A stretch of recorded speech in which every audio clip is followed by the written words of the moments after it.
যারা যারা মহাপুরুষ জন্মে চলে গেছে তারা অমর হয়ে আজকে আছে। বিনোদ বিহারী মাহাতো, সুনীল মাহাতো, রঘুনাথ মাহাতো ঝাড়খণ্ডের, তারা এখনো এই আমাদের ঝাড়খণ্ড রাজ্যে প্রতিটি মানুষের আত্মার সাথে মিশে আছে। তাই বলি ঝাড়খণ্ডে পড়েছিলাম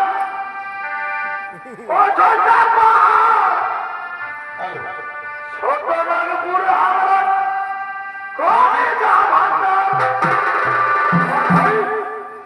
জনবল সিধু পতিত মানুষের সরকার জনবল সিধু সরকার